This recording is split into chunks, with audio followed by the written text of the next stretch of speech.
Hi there. This is Frater IAC, and I'm coming to you with a new video.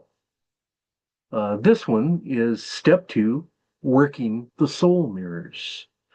Um, I had thought earlier that I could combine this and the plastic imagination or sensory imagination exercises, but those have a lot we have a lot to say on those. So I figured I'd do these in two separate videos because working the mirror is extremely important.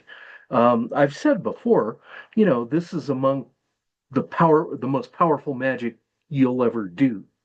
So it's that important. So anyway, let's start where we usually do, which is with Bardon's instructions. So he says that in step 1, we learned the practice of introspection. I like that, because we aren't in the West, we don't tend to be a very introspective people. We don't think about our faults nearly as much as we think about the faults of others, do we? But anyway, this is about ourselves and what's inside of us. And so we learned that by making those lists. And we created the soul mirrors. We created the dark mirror, which has all of the character traits that no longer serve us, that we want to get rid of, that don't help in our spiritual ascent. And then we create a white mirror or a light mirror that has the virtues that we have and the virtues to which we aspire, right? So in this manner, you develop two soul mirrors, a good white and a bad black. These two soul mirrors represent your psychic or astral character. Um, it's really interesting here because Bardon says that you have a physical body, an astral body, which is your feelings, your character, right? And then you have a mental body, which he equates with the spirit body. Now, that isn't how most people look at this. Um, Muni Sadhu talks about how you have a physical body and then an astrosome, which is a combination of your feelings and your thoughts. I tend to think of it more in that way than in Bardon's way, but you can think of it how you want. But then you have a causal body and there's a higher self. In the first step, you awakened the observer, you brought your higher self to life. And you're going to be continuing in that vein all the way through initiation into Hermetics, because this whole thing is about awakening your higher self and putting it in charge instead of allowing the elemental energies that are within you to rule you and be in charge of you and get you in all kinds of trouble, because that's what they do. So anyway, this last goal line here, the elements in the astral body must be brought into balance. Otherwise, magical ascent is not possible. And that's really true.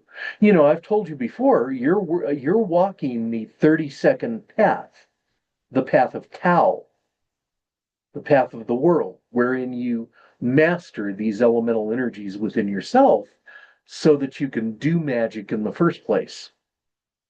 Because no magic can really be done until you have gained control of you.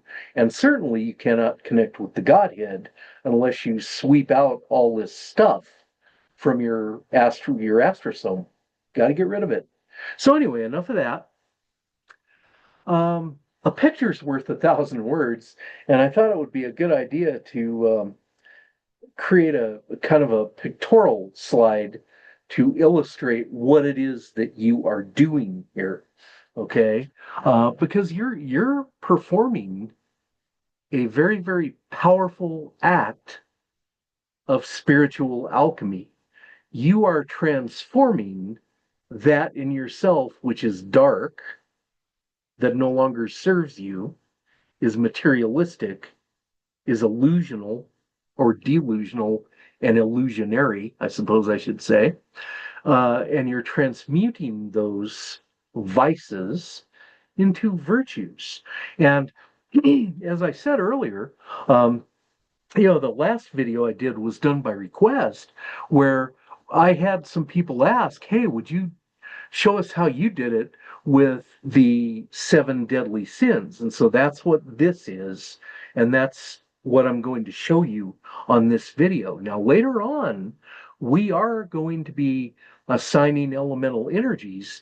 But if you're in the first steps of this, gosh, when I first started, I just simply did not know enough about the elemental energies and what they actually were, because you need to do some study to master that and figure that out.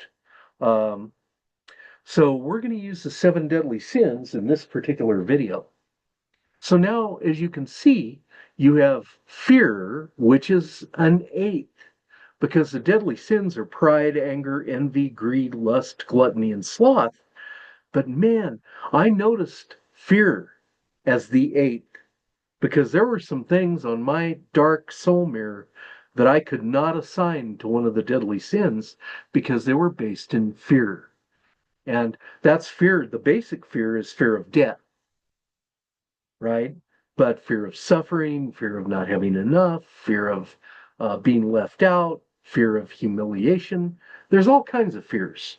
And a lot of people are ruled by their inner fears.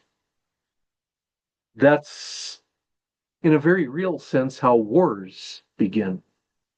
Because one government is afraid of another government for some reason, and they decide they're going to fight it out.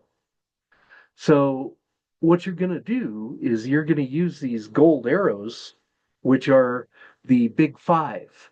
So you have acts of volition, auto-suggestion, washing, the Eucharist, and breathing.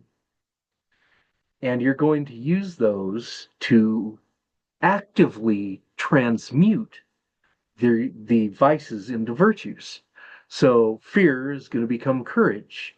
Pride will become humility. Anger will become patience, and so on. That is what you're doing with the soul mirrors. Don't ever forget that. Because a lot of times people really get lost in this, and it becomes almost like a slog. And I know when I was doing it, I I actually went on too early and scared myself, because I tried to breathe fire, before I was in equilibrium. And since I have more than a touch of the magic in me, that affected me really badly and really adversely.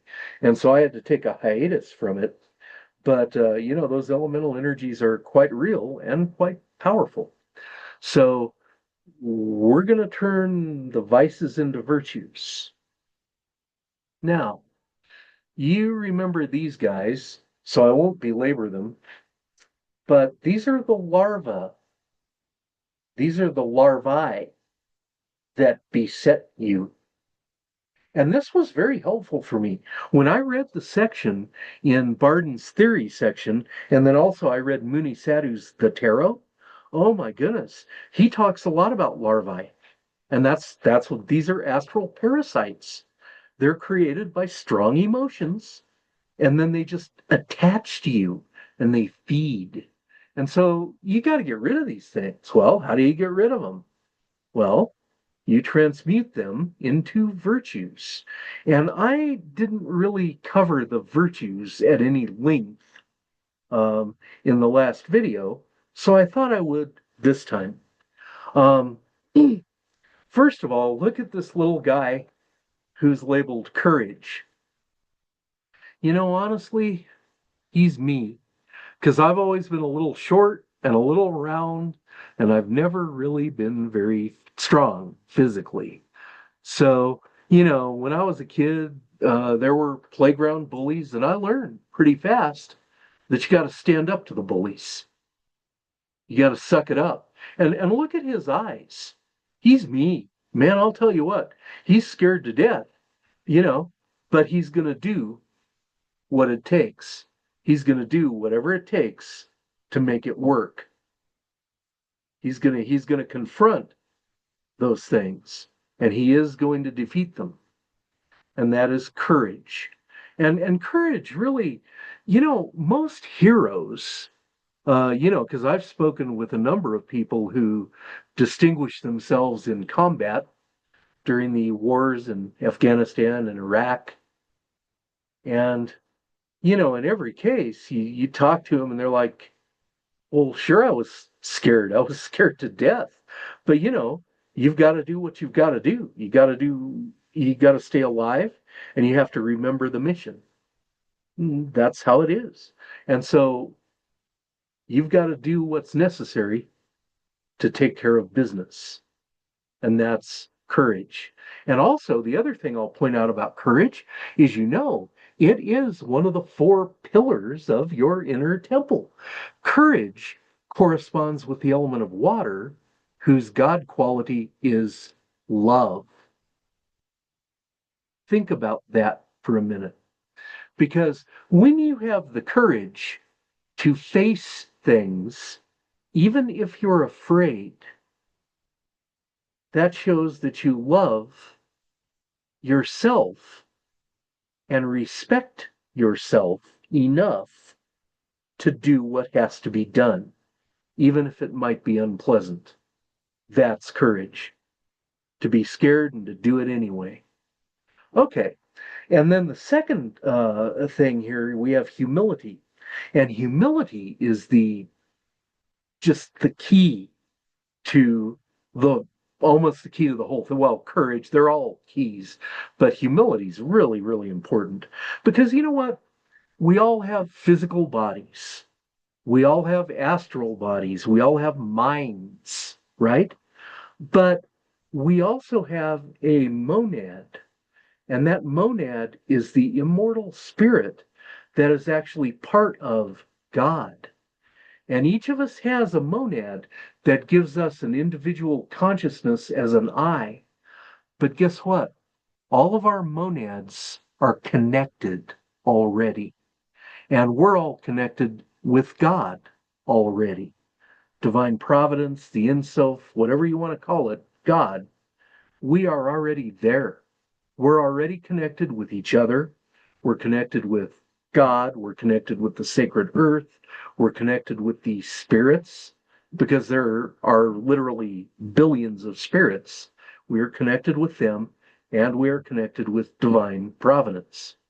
And humility is simply the virtue that reminds us that we are never alone and that we are always a part of a greater whole. And that is a great truth.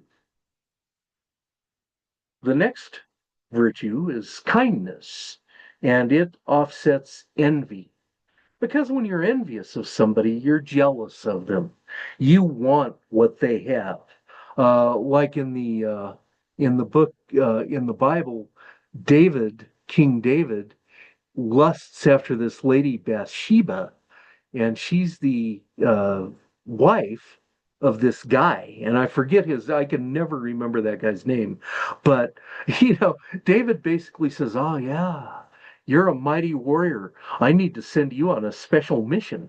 And so David sends him on this mission that is a suicide mission, and sure enough, the guy dies in battle, and David steals his wife. That's what envy does. Envy hurts people. When somebody's envious of you, they're going to want to come and take what you have so they can have a little more without regard for your welfare. And that's not really fair, is it? So we want to turn that envy into kindness, because all this starts at home. I mean, we can always rail against the faults that others have, and we do that all the time. Oh, this guy did this and this guy did that, and this person's a dirtbag. Well, guess what? You got to take care of yourself first, just like in an airplane. If you're in an airplane and God forbid, the fuselage starts to peel, and the oxygen masks are going to drop down, well, they instruct you. You put on your own mask first and you get yourself taken care of first. Then you help other people. Because if you're dying of asphyxiation, you're not going to be able to help anybody else who might need help, right? So take care of yourself first. And that's what we're doing. We're going to take care of ourselves first. Because until you get in balance, how can you ever help anyone else? Anyway, enough of that. Charity is the next one. And, of course, there's a lot that's been said about charity. Uh, I know at my first wedding, the minister read the part in First Corinthians where Paul talks about charity and love. The power of love. Charity is actually agape, and that is unconditional love for all others, and it offsets greed. Because if you have greed, you are so afraid, so scared that you're not going to have enough in some way that you're willing to hurt other people so you can have a little bit more. That's what greed is. Same as envy. It's taking from others so you can have a little bit more. And charity is more than just giving alms. It is unconditional positive regard. It is unconditional love for those around you. Because even if a person acts in an odious way, even if they're a complete dirtbag, you still got to love them. That doesn't mean you're not going to trust them. That doesn't mean you're going to trust them, and that doesn't mean you're not going to hold them to account for their adverse actions. Those are two different things, but you're loving them anyway because they don't know what they're doing. Most people don't. Most people are so ruled by these vices within themselves, these guys, that they can't see beyond the tip of their nose. These are the uninitiated, and they fall prey to these larvae, the chains that chain them to this earth and life after life after life here in this dense material plane. They forge the chains link by link and yard by yard, just like it says in Christmas Carol. So back to this. The next one is patience. The guy here, this picture is the picture of Job. And, one time when I was a very young man, my ex-father-in-law, who was like a second father to me, he was a great man. Um, and I loved him very much. He taught me quite a bit. And, one time the minister in our church assigned us to do basically a book report on a book out of the Bible of our choice. And, I mean, I chose Job. And my ex-father-in-law was like, "What the heck did you choose Job for? It's like hundreds of pages. Why didn't you choose something easy like the book of Jude?" you know, but I chose Job, because of the furnace of affliction, and my ex-father-in-law didn't know about the old furnace of affliction, but I sure did. So I chose Job. And Job is a great philosophical treatise about the ephemeral nature of life. It really is, because look what happens in it. I mean, God is sitting up there in the seventh heaven, and he's in the chamber with all his angels. And he's like, he opens the winds so they can all look down at the earth, and he focuses on Job, and he says, "Wow, look at Job. Isn't he cool? Isn't he wonderful? Boy, he loves me, and he's just so good." And Satan comes up and says, "Well, of course he loves you. You gave him everything. Look at him. He's wealthy. He's got big family. He's got all kinds of herds of animals. He's a really rich guy. I'll tell you what. Why don't you take that from him and see if he still loves you. And so God did it. God took everything from Job and to add insult to injury, covered him with boils. Look at those things, man. If you've ever had hives, oh my God, that's horrible. And so there's Job, but what is Job doing?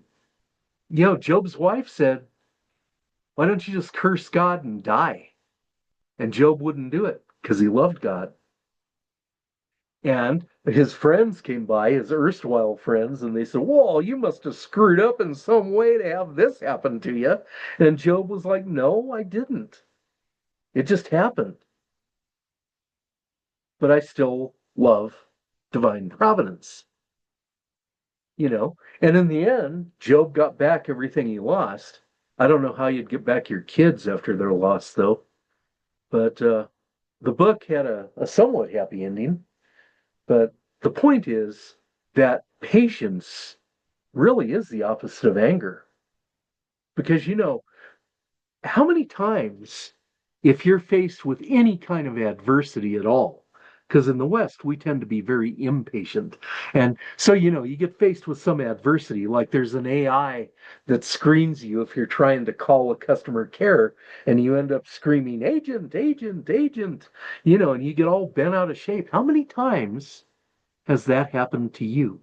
How many times have you had road rage? How many times have you snapped at somebody when it wasn't even them that was bothering you, but something else was bothering you and you took it out on someone else? How many times have you gotten angry instead of waited with patience? Because the real truth is this life is ephemeral. It's temporary. We live here in this dense material plane, constrained by space and time, and we have these physical vessels, these bodies, these clay vessels that carry us around.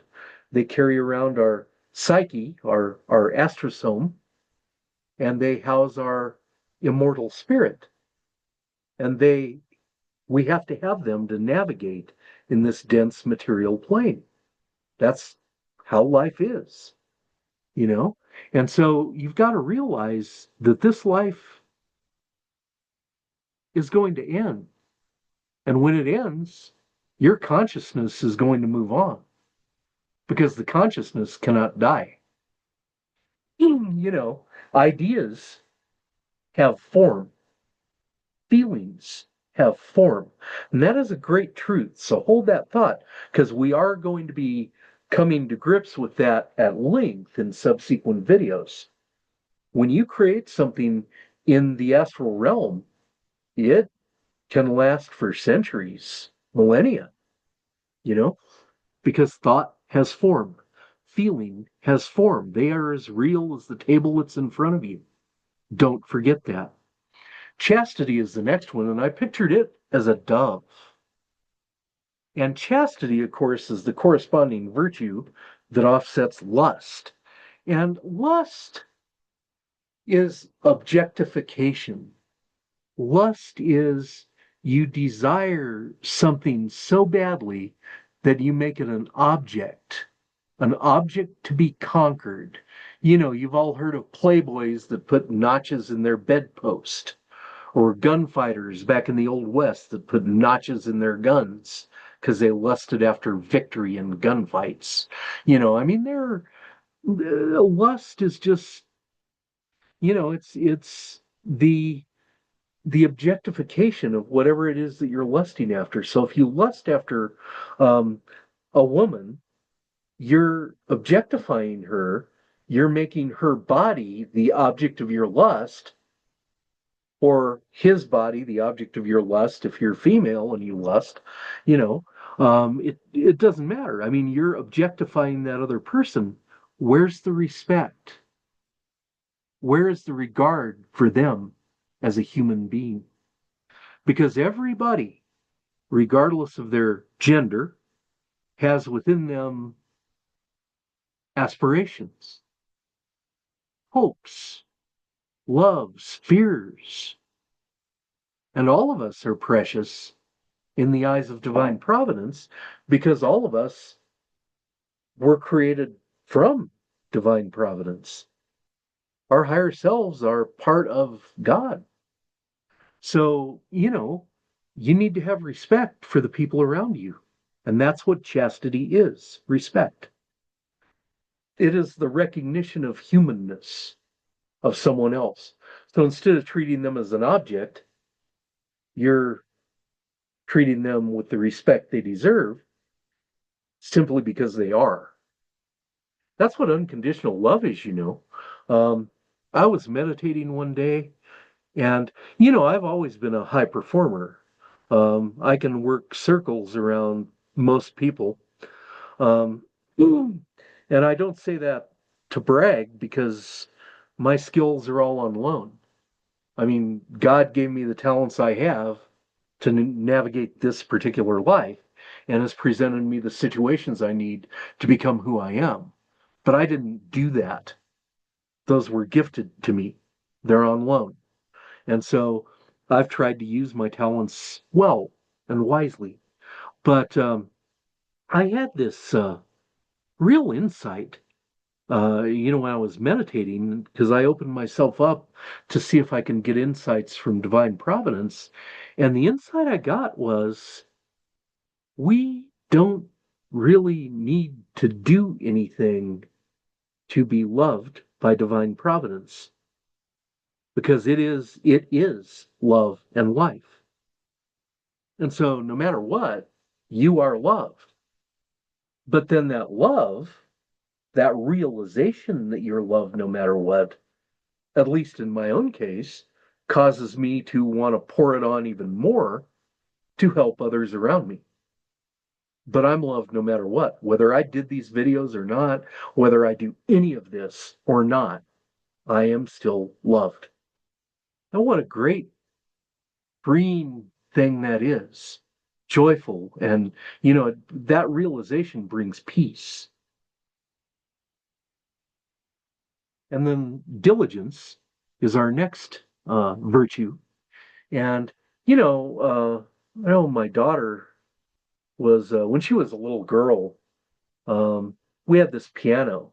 And the piano actually was won by my great great Aunt Alice at the St. Louis World's Fair in 1904.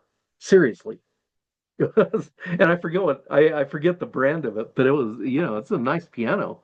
It's an upright grand, and she won it. And then it went to my grandma, and then it came to my family, and then I inherited it when my father died because mom didn't want it anymore. So I had it moved to my own house because my daughter looked at it and I watched her and she was a very introspective little girl and she would watch the piano and then she'd walk up to it and then reach out her hands kind of tentatively and start making notes. And what I found out was that she could actually play by ear. She could hear a song and she could go to the piano and she would play out that song. Wow. So she played by ear. She had a gift. And that's one of her talents. And I'm a big believer in building the talents you got. Um, so we decided that it would be a good idea to put her in piano lessons, so she could, really build on the skill. Because playing by ear is good, but if you also understand some theory and how to read notes and the different keys, then you're going to be that much more in terms of being able to master that instrument. And so she became a gifted pianist.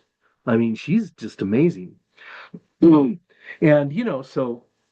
but when she started out, the point is, when she started out, she wasn't you know I mean she hit some clunkers. She had but we had a rule. She could practice anytime she wanted, as long as she wanted, and that was her time. That was her practice, and we enforced that. And so because she was diligent, boy, she'd practice every day and she'd get lost in it, and she just became very very gifted. It was wonderful. So diligence is a sustained effort over an extended period of time, just like what you're doing with the soul mirrors. If you become diligent, you will master the piano that is your soul. Anyway, enough of that. Last virtue is temperance. Temperance offsets gluttony. And, gluttony, gosh, and here in the United States, we have many, many people that are obese, but the obesity is not just their fault. It's part of it is the food industry, filling stuff with trans fats and blah blah blah, and it's hard to eat right. And if you want to eat right, you have to pay a premium, because silly us, we charge a premium for good food, and we charge a cheap price for crummy food. That's kind of how capitalism is. So temperance is the ability to just be in control. Don't consume more than you need. Use what you need and leave the rest. So, I mean, you can look at that with a plate of food, but you could also look at that with land you own. You can look at it with a company that you run. You can look at it in a lot of different ways. Use what you need, take what you need, and leave the rest. That's temperance. And since I'm a Sagittarian, temperance is my card. Look at that look at that triangle of fire on the chest of that angel, huh? And the sun on her head. Oh yeah, temperance and the red wings. And you see the crown there in the background. Temperance is a good thing. So anyway, those are the virtues that you're going to be transmuting your vices into. Now, the way to sort your mirror is in your black mirror. You're going to make a list of all the fear things. You're going to make another list of all the anger things, all the pride things, all the greed things, and so on. And you're going to take those lists and you're going to make a corresponding list of all your courage things, all your patience things, all your humility things. Because you got to have both the vice and the virtue to work the mirror effectively. So here's me again, facing some fear, and the real you got to get the right match. So we have courage facing fear, right? We're going to have patience facing anger. We're going to have humility facing pride, right? You get the picture. You got to have the corresponding virtue to go with the vice. So you see this little guy scared to death, but he's standing there and he's going to face down that bully, because that's what fear is. Fear is a bully. And this little fella's faced down a lot of bullies. So anyway, that said, you're defeating this larva, and it really helped me when I conceptualized that, because I think I mentioned that in the last video. Our psychotherapy system here in this material world is all about evidence-based, brief therapy, third-party payment, because it's all monetized, and so you're going to go fast, fast, fast, and you're going to only look at what can be seen and measured and felt and touched. But the mind isn't like that, is it? You have to have a moral compass, and that's what this is. That's what you're doing with the soul mirror. You are creating within yourself a very, very strong moral compass. And that moral compass provides a sturdy foundation for everything that you're going to do in terms of magic. Because the sturdier your foundation, the more powerful your magic is going to be. And that's just the way it is. So now you've planned your work. Now you got to work your plan. Here's how. The objective is equipoise, right? And so you are going to very first, at the very start of it, you're going to perform an act of will. Volition equals will plus action, an act of will. And so you're going to decide I'm going to do this. I will do this without fail. I'm going to do it. And then in the morning and in the evening, in the hypnopompic and hypnagogic states, you are going to work with the virtue, right? So in the case of this little fellow, courage facing fear, your affirmation, your auto suggestion is going to be, I am courageous at all times and in all situations. I am courageous in all times, at all times, and in all situations. And you do that 40 repetitions just as you're waking up, and you do it 40 repetitions just as you're going to sleep. That has the effect of reprogramming your subconscious mind and getting it away from being ruled by fear in this case, or ruled by whatever vice it is. You're replacing that with the auto-suggestion to change it to the virtue. And then you get up in the morning, you go about your business, so you take the shower and you practice the magic of washing. And so you get in the shower and you're going to wash the with intent, because it's your intent and your imagination that make this work.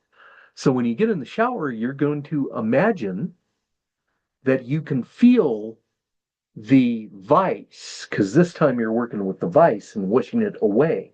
So when you're letting the vice, you imagine the vice rising to the level of your skin and being washed off your body right along with the rest of the dirt and down the drain. Now, I also told you in the last video about the ritual bath using a pitcher of cool salt water. And you can do that. I don't recommend doing that every shower because it's too much of a hassle. You don't need to. But if you're going to do a ritual, you definitely want to do a ritual bath. But if you're going to just start out with a new vice virtue combination, you're going to want to do the ritual bath because that cements it in your mind. Because what you're doing there with the ritual bath is you're creating a rite of passage that is giving your subconscious mind permission to get rid of that vice that has ruled it. So that's what you're going to do there. And then you're going to charge your food and drink with the virtue. So see, you're working with the virtue here, the vice here, the virtue here. So when you're eating and drinking, you're going to charge the water that you're drinking or the food that you're eating with the virtue of courage. You're going to say, when I drink this water, I'm drinking in the virtue of courage at all times and in all situations. And so, according to Bardon, what happens is the water will assuage your thirst, it will nourish your body, but it'll also go through your intent will go through the astral matrix into the astral body and nourish your astral body with the virtue of courage. That's how it works. And then the magic of breathing, of course, takes into account the law of rhythm and actually uses the law of rhythm, which is also vibration, which is also polarity. I mean, all these laws are, you want to use them, you want to learn them and use them in your magic because they work, because they're the laws. Ha ha, right? So anyway, when you breathe, you're going to breathe in the virtue and you're going to expel the vice. In with the virtue, out with the vice. In with the virtue, out with the vice. Just like waves lapping on a beach. In with the virtue, out with the vice. And that's how you do it. You plan your work and you work the plan. And I'll tell you something. When I started doing it this way, when I got serious about this, I did it this way. And, even on some of your most challenging things, you're looking at 2 or 3 weeks max, and you will have control over it. you know? And again, there are like, if you have 10 things listed under anger, okay, and you take care of anger, and I'm patient in all situations and at all times, and I'm breathing out anger, I'm taking in patience, you do that, right? And what's going to happen is you're going to take care of most of the things on that list that are listed under anger, but there are going to be a couple that are deep seated. And we'll talk about those as time goes by, but you'll have to also address those as singletons. So like after anger, it took me a long time to master, first of all, my irascibility, because man, I was impatient. And then it also took me a long time to master my rage against the machine, because I'm a social scientist, and at the policy level, I've advocated policies for 20 years that would actually benefit the middle class at their kitchen table. Because life's hard. It's hard, hard, hard. And sometimes it's unreasonably hard. It shouldn't be as hard as it is, but it is hard. And so I've spent all this time, advocating these policies that would actually help the middle class at their kitchen table. And I've seen those policies get overturned one by one by one by one because of the greed, the fear of a few people that they aren't going to have enough. So they have to amass huge amounts of wealth at the expense of everyone else. And I felt rage, deep rage over that, because you got these little emotional 5-year-olds that take everything everybody ever has just so they can have a little bit more. And I was just enraged by that. I look at the world and through the eyes of an idealist, because I'm an idealist. I'm a goody two shoes. And man, I look at the world and I see how it is and I think about how it could be. Ha ha! And boy, is that futile. So, anyway, I really had to work through that rage against the machine thing, I really did. Um, because it's futile. This is human nature.